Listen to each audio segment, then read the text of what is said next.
Inside IRN Salon Parliament this week, President Julius Maada Bio officially opened the 6th Parliament of the Second Republic.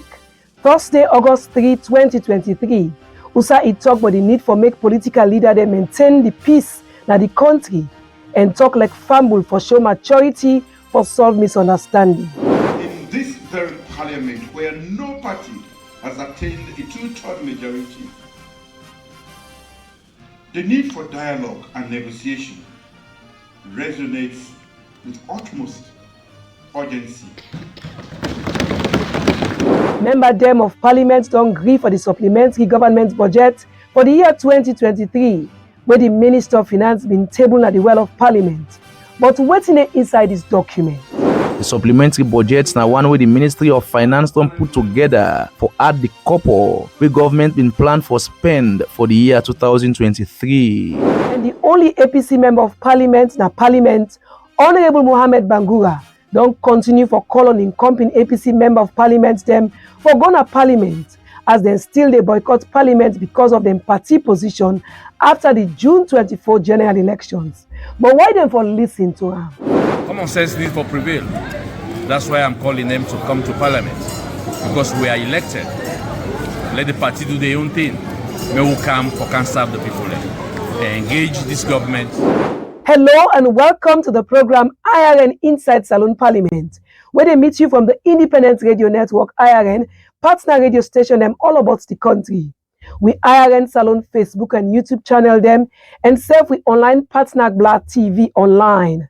Me na Tiana Alpha.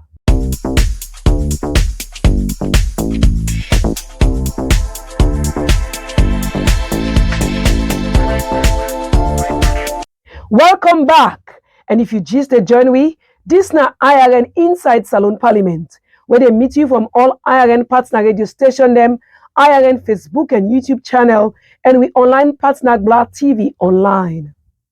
Now we dey go inside the program proper. This week, Parliament look more busy when you compare them to the other week. Thursday, August 3, 2023, the President, retired Brigadier Dr. Julius Maada Bio, officially opened the 6th Parliament of the Second Republic. He talk about government priority them for in second term as President of Salon. When same way so, we see the President talk with great confidence, but waiting he believes say in government go achieve.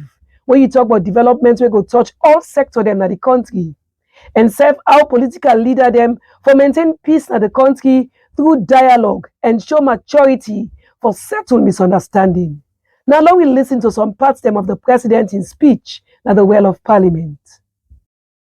Mr. Speaker, honorable members, today I stand before you, but let me say I sit before you with immense pride as I embark on a new 5-year mandate that echoes the call for continuity. With great honor, I now present the new direction, consolidating the gains and accelerating transformation agenda.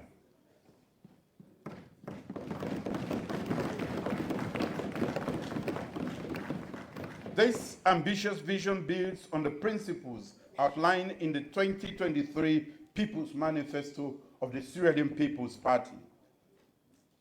This agenda encapsulates the spirit of progress, seizing the newfound opportunities we have forged while confronting emerging challenges and propelling Syrian towards middle-income status by 2035. As espoused in our Syrian People's Manifesto, which we use to campaign to citizens with our message of hope, unity, and prosperity, my new administration's national development agenda, we emphasize 5 key initiatives that will shape the cause of our nation. First and foremost, Feed Salon will ignite agricultural productivity, safeguard food security, and foster inclusive economic growth, laying the foundation for sustained prosperity.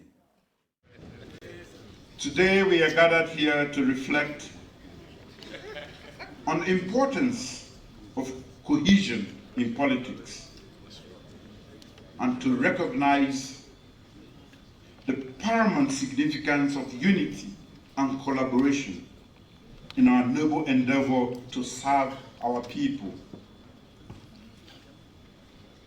In this very parliament, where no party has attained a two-third majority,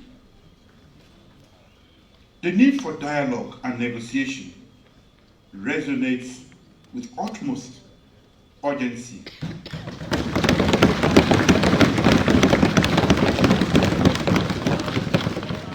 We must find common ground within the political divides that exist. Through unity, we can achieve stability, progress, and stability in our democracy. Let us not forget that the true holders of the power in democracy are the people that we represent.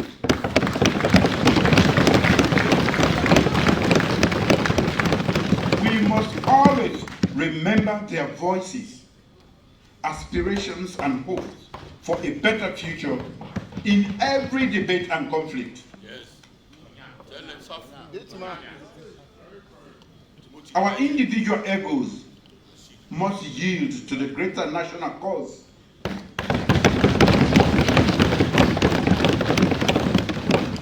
And our quest for power must never overshadow our deep-rooted desire to be a government that genuinely serves the people. Now for look proper one inside the president's speech, we get Melvin Tijan Mansare, where in a parliamentary analyst and political commentator. Firstly, a part of it being one of the shortest speech under 45 minutes, but also it's one of the most impactful speeches, especially for the fact that maybe let's say it reflects the realities of the time, and you hear the president for once acknowledge that there is a political stalemate and there is a need for dialogue. A significant move where the president talk, and we announced that there will be this committee that is called the National Electoral Systems Review Committee, which is to be headed by the Vice President, and it will be made up of people where they come out from all walks of life. I think this is one of the biggest announcements in the President's address. Let me not forget, APC not in our parliament because they say ECSL not be managed and conduct the elections proper. So it's our hope that now that the government and the President don't see the need that the elections for be reviewed, for two primary reasons, institutional and also focusing on election observers, among other things. I think this is one of the best things for happen. The only concern, perhaps, is whether they go in at this committee, how apolitical they go be, how independent and impartial they go be, and how realistic they go be for talk truth to power. But I think if there's anything good in the president's speech, the call for reconciliation and dialogue, and also the announcement of this committee, for me, I think it speaks to the problem we are facing. And if all goes well, sincerely, faithfully, and honestly, I think we should be making inroads out of the woods of political unrest. So I think in summary, this is the best speech so far I made on listen as a parliamentary observer for quite a long time. And mind you, this is President Bio's 6th State of the Nation's address. And it seems as if this time it's not only short in many words, but it's full of much sense and common sense for pacify all sides to this political disagreement. So I think it was an interesting speech. That is not to say it's not getting downside. As I already say, this committee, there is a mention of how it get for looking into elections observers, the reports. I hope that reform or whatever recommendations or observation will be coming out, it will not be tilted towards stifling organizations like NEW or EU, where we know say they report them not only favorable to government. If it's done in good faith, I think it's an opportunity for once avoid the repetition of what happened in 2023. We boku doubt paper ECSL, and we hope if this committee and the president is sincere with his words, 2028, we're not going to see a situation where in post-election, one political party they say they not take part in governance. So in summary, it was very eventful in the life of the 6th Parliament, despite the fact that there is no APC caucus, and nonetheless, Honorable Mohamed Bangura still remains the lone wolf and one-man army.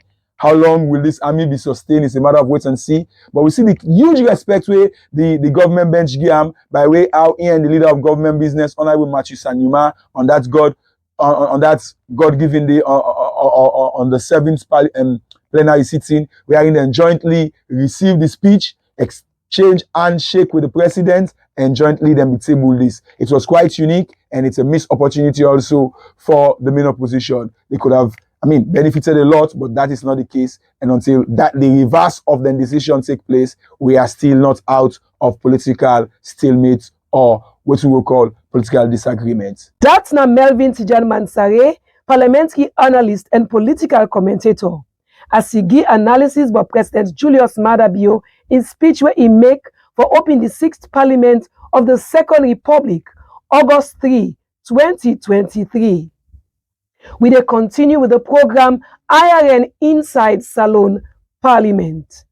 Parliament don approve the supplementary budget for 2023, Monday, July 31. The same way the Minister of Finance, Sheku Ahmed Fantamadi Bangura, be present am na the well. Well, for no more about wetin this budget mean and why government need am now, let we join with parliamentary producer Abdullah Blah. Mr. Speaker, honorable members, I move that the bill entitled the Supplementary Appropriation Act 2023 be read the second time. Monday, July 31, 2023, the Minister of Finance, Mohammed Fantamadi Bangura, been turn up na the well of Parliament to present the supplementary budget for the year 2023, just 6 months into the financial year of the same 2023. Mr. Speaker, honorable members, you will recall that my predecessor presented the original 2023 government budget and statement of economic and financial policies to the House of Parliament on November 11, 2022. Following intensive debate, this noble House approved the budget on December 20, 2022, which paved the way for the commencement of the implementation of the budget in January 2023. The supplementary budget now one way the Ministry of Finance don't put together for add the couple where government been planned for spend for the year 2023. And the reason for this add way government want to add to the spending of 2023. Now because waiting government thinks it been for don't spend couple pan for run the country, not been do again as just inside 6 months. Thing don't change. Like the value of the loans, new government, ministry, and other agency them, where the presidents don't make, and for bring life to the government agenda of the big 5 priority them. Inside President Bio in second term, as the Minister of Finance explained. Mr. Speaker, honorable members, after 6 months of implementing the budget, we saw the need to revise the 2023 fiscal framework for the following reasons. First, the macroeconomic assumptions on which the original budget revenue and expenditure projections were based on no longer hold. The original 2023 budget was based on macroeconomic framework agreed with the IMF during the 5th review of our performance under the ongoing program with the IMF Extended Credit Facility in November 2022. The macroeconomic framework was revised during the combined 6th and 7th review in May 2023. This revised framework formed the basis of the revenue and expenditure projections in the supplementary budget. Second, some activities implemented by the ministries, departments, and agencies were not sufficiently budgeted for due mainly to limited fiscal space. At the same time, new expenditure pressures have emerged, driven in some cases by policy pronouncements, as well as the continued global rise in the price of goods and services and the depreciation of the leon. There is therefore the need to enhance the budget allocation to some ministry, departments, and agencies to realistic or affordable levels for the delivery of services.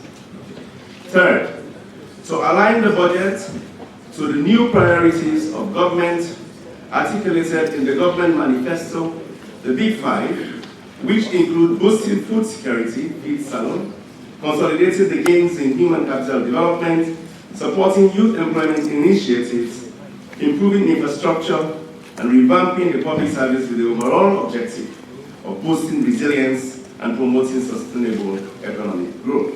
The Minister of Finance carry on for explain to MP them na the well of Parliament some of the challenge them with the saloon economy face. We na one of the reason them we make them bring up the supplementary budgets. And one of them is saying that the Russia-Ukraine war and other factor them where it talk about.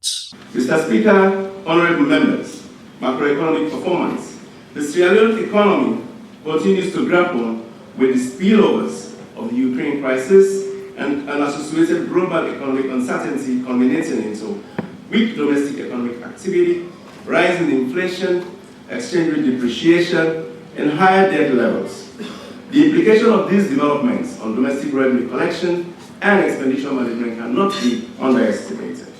One important area where the Minister of Finance talk about are the area of energy and fuel subsidy. Also, he say government still be not spend couple for reduce the price of fuel and electricity charge them. And all this is say be not cost government millions of dollars. And this they affect the country in economy, especially with the country in money when are the loans continue for loss in value.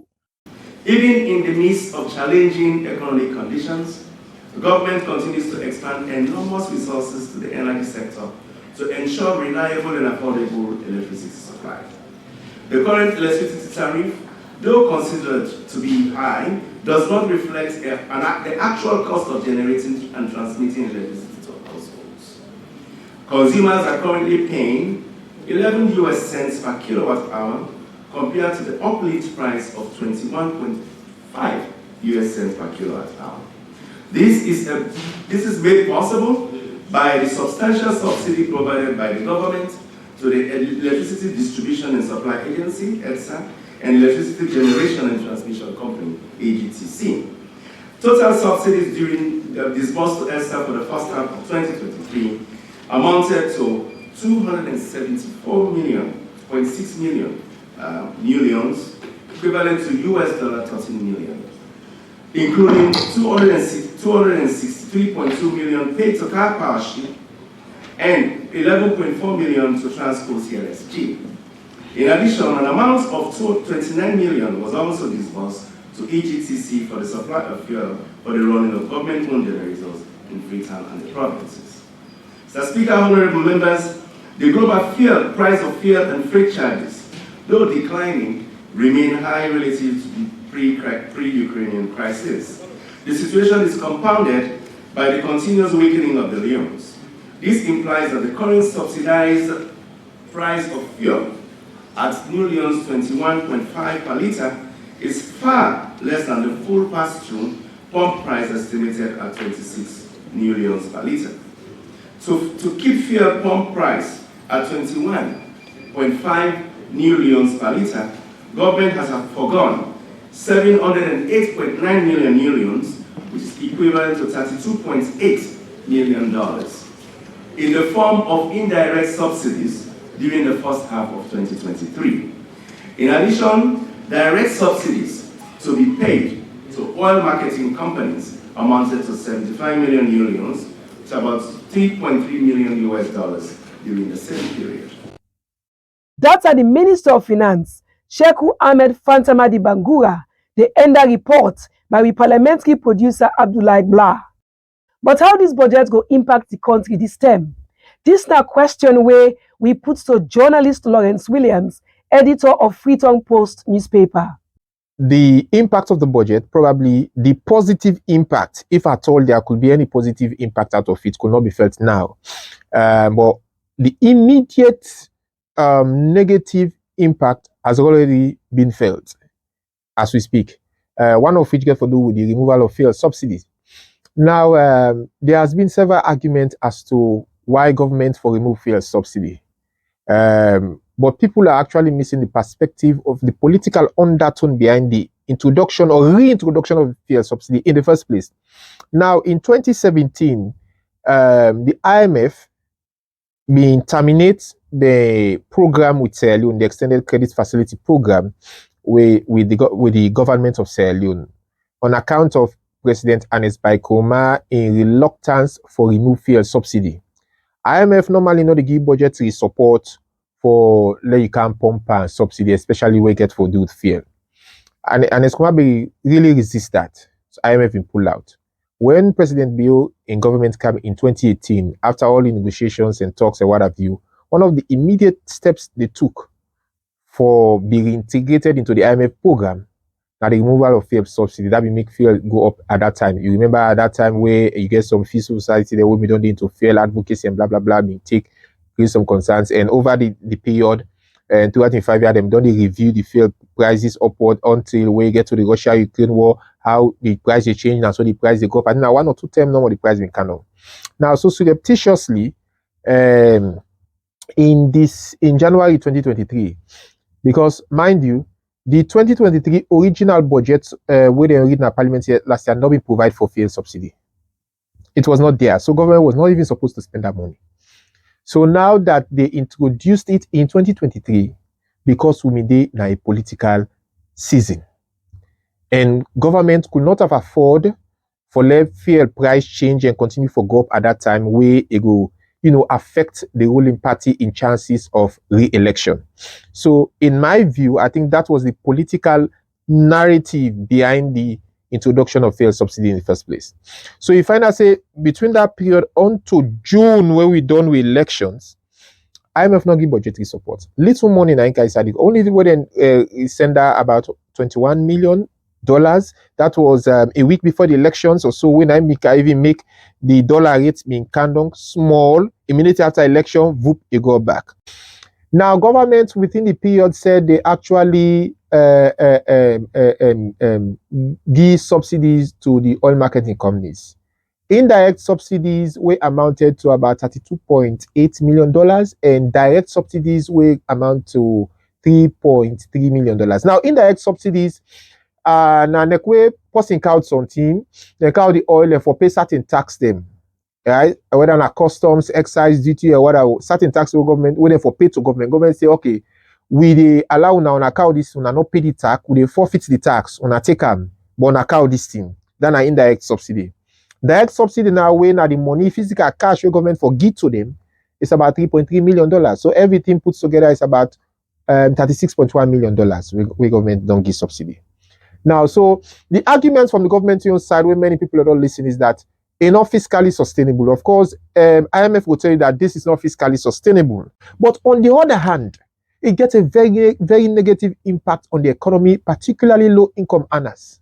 When you remove fuel subsidy, fuel is the driver of the economy.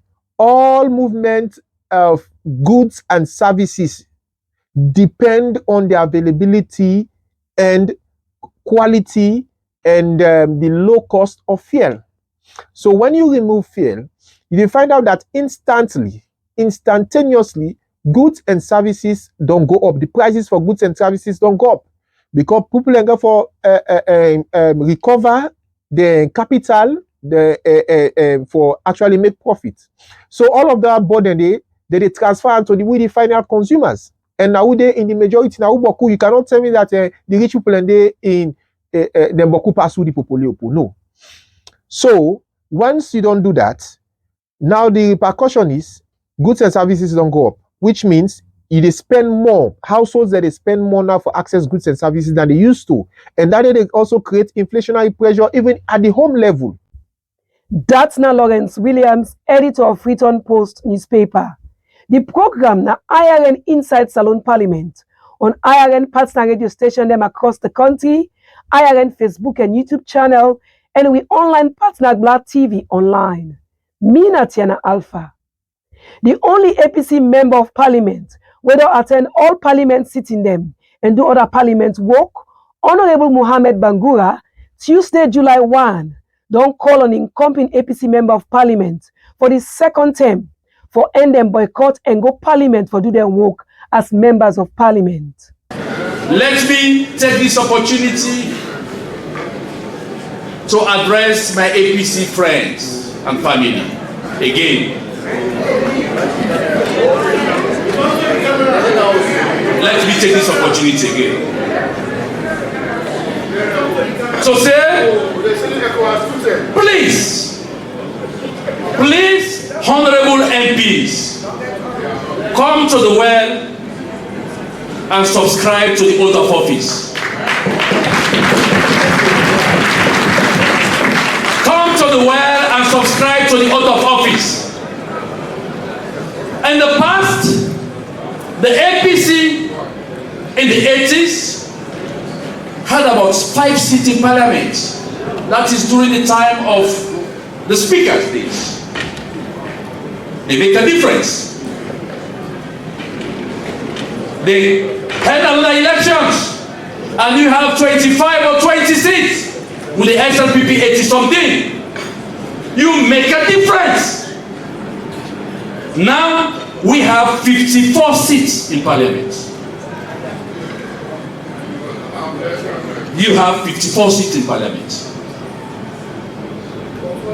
So if now you take part into parliamentary affairs, definitely we are going to make a difference. We are going to make the job of the majority leader very difficult. We are. So I'm appealing to my comrades to please put behind the election issues. Please, put it behind you. In life, it's not all the time you get what you want. But you take what you have and move on. So I would say, let us take the 54 seats and move on. Honorable Mohamed Bangura made his call for the second term at the well of parliament, where he been a debate the approval of over 20 people where President Julius Maada Bio been picked for being minister and deputy minister them.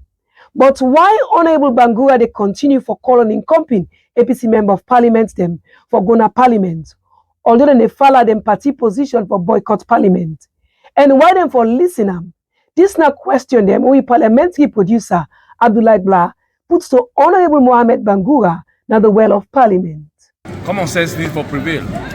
That's why I'm calling them to come to parliament, because we are elected.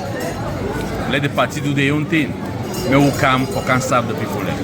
They engage this government into things they like feeding, issues of road network, issues of education, and so on and so forth. So somebody go say, why you they call them being called on you or call on all member them, not for kind of parliament, but you know been listening them, you come on your own. Somebody go say you they on your own parliament, not on them, because them decide not for come to parliament. No, I know they are on the own. They are on the backing of the constitution. Now therefore. What about your party? No, the constitution is bigger than my party. I'm here under the umbrella or the permission of the Constitution of 1991. So it's bigger than the APC. Now therefore, not for any reason. But your party now give you symbol for able to stand for election. I am here under the requirements of the 1991 Constitution. My party comes second. Why now you for call on your party for come here where you know work with them, where you know stand with them as a party? Well, because I get the legitimate means for Duam, the well of parliament. It was not just an opportunity where I see and I make a reach out to for come and take the well of the oath of office. You think say then go listen you na party member, you for Duam to party level, so man go say. Well, if they listen me, it will fine. If they listen me, it will fine. But I make this appeal for let common sense prevail. And I hope and I believe that that appeal it will sink in them and it will sink into APC executive members. How you still the feel now you want green they na the opposition aisle? You know they feel lonely? Well, I am doing my job, you know that. I have been doing my job, taking part into issues we get for do for the benefit of this country. It is not issues that has to do with me. The issues we have to do with Mama Salon. Now they take part. So I feel good. We see you take part in the debates. Yes. For the approval of ministers, deputy ministers. Yes. Even the call on the chief minister for Yes. doing work. You talk strongly. How this make you feel? As I tell you, we are voted for Ghana Parliament for more can represent to people. See builds them, scrutinize them, and pull the one that we not good, the laws we not good for the country, and left the one that we good. That is our job. That is our job. And from all you know, I carry on with my job. That is it. Now I make every opportunity I get, and they talk about APC. Even you see where the SLP MPs then they try for bash on the APC, they give the all responsible for what happened in AXA, for what happened. No, I put them in line of the reality. So, waiting na the future of Honorable Mohamed Bangura if the APC not come na parliament at all. Now you wanging there. Waiting will be your future. I will continue. I left the future to God and will not forbid the judge. Posterity. As long as we representation in parliament, now for the interest of the people. And I'll continue to be here representing them, talk on the behalf of the people of Sierra Leone. What if the APC say they don't want you now, then they pull symbol let's or they wait. pulling at them party? Let's wait when we get there. So you ready for anything when they happen? Let us wait when we get there. So what will be your message to Sierra Leoneans? We think say you don't sell out from your party and you go against your party. You want for dinner parliament and make you dinner. Yeah, you don't want for listen to your party. Well, my message is simple. I don't want for dinner parliament. Now me people and say for dinner parliament. That is why we go through an elections. They vote for we more kind of parliament. So the people and we feel say me sell out. What should they sell? What should they sell? In parliament, you have nothing to sell. Here is to make laws. That's all we do. You party tie, you come out against your party. That's they say that you know show loyalty. You party say you not kind of parliament to get a position. You not go by the position. So the Constitution of the 1991, the Constitution of Republic, is paramount, not everybody.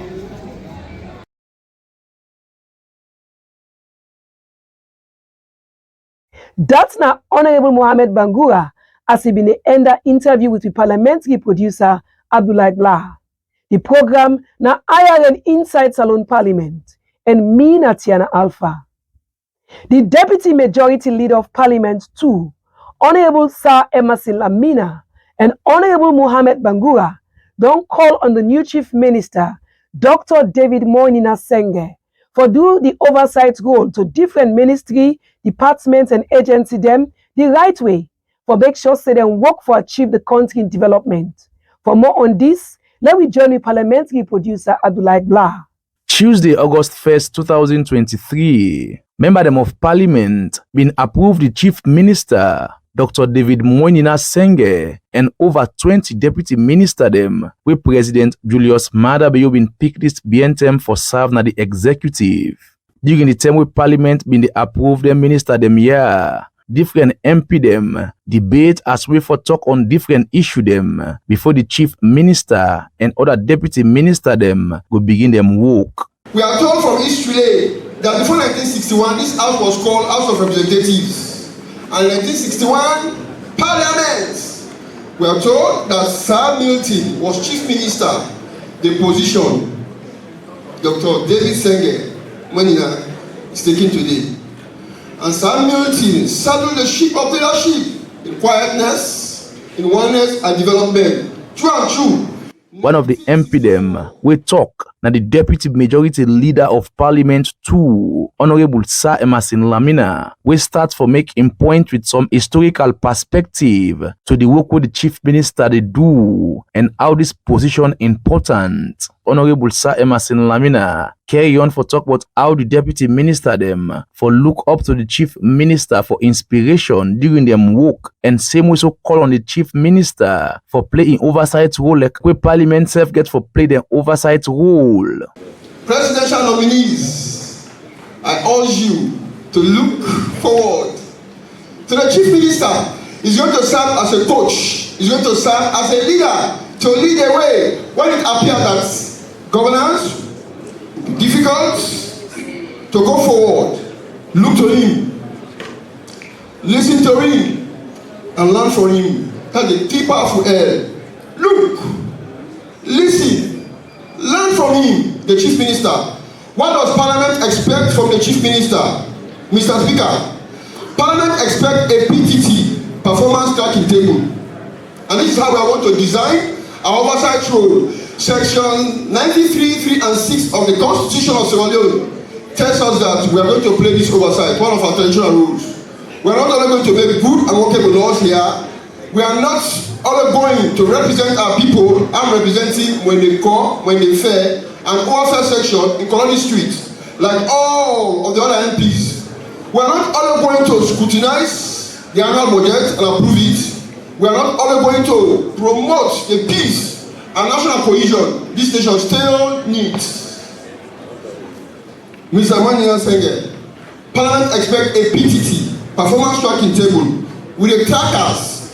We want to see a nexus between the 5 big changers and those performance trackers. Serving as a coach, you call a minister at a click of a button, he evaluates. The exams you set for yourself, let them set exam for themselves. As you move on quarterly, you watch at it. So Parliament will play oversight role, as well as the Chief Minister also playing oversight role. And from the main opposition bench, the only MP who represents the APC and round up the debates na Honorable Mohamed Bangura during in debates, and not been waste time for call on the new deputy minister them, not for mixed pan corruption. You are appointed out of 7 million people as ministers and deputy ministers. Not because of your party affiliation. Because AG, the president, believes that if he puts you there, you are going to make a mark. So you are at that office as a result of you being a Sierra Leonean. It has nothing to do with SLPP, nothing to do with APC. You are to serve the people of this country.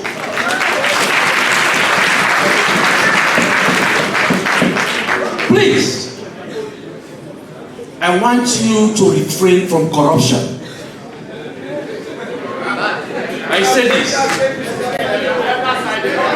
To refrain from corruption. Honorable Mohamed Bangura not been tapped there, as it been same way so call on the chief minister for apply performance contract to the minister them, as way for make sure say then serious for do them work and monitor them every year for know who that they work and the one who know they work. Mr. David Senge, you look at yourself, your age, and the office you occupy today. In the past, it's meant for ageable people. Now, you occupy that office. So a whole lot of trust and confidence the president has in you. And I believe if you go in that office with the attitude you have as a basic education minister, you apply that one in that office, believe me, you will succeed. And I want you, Mr. Minister, to go in and introduce performance contracts to ministers. So every year, you evaluate them. You know the most performing ministries and the less performing ones. You name them and shame them. You do that. For IRN Inside Saloon Parliament, on IRN and Gla TV Online, Mina Abdullah Gla.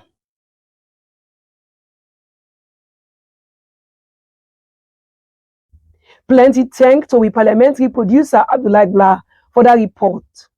Well, now so the program IRN Inside Salon Parliament go left you for today, Saturday, August 5, 2023. Plenty thank you to our executive producer, Ransford Wright, we parliamentary producer, Abdullah Blah, and so you will don't take your time for listening to the program through the IRN partner radio station them all about the country. And you will watch me on IRN Facebook and YouTube channel. And same way so we online partner Blah TV online. So till next week for another edition of the program, me Natiana Alpha they say tata.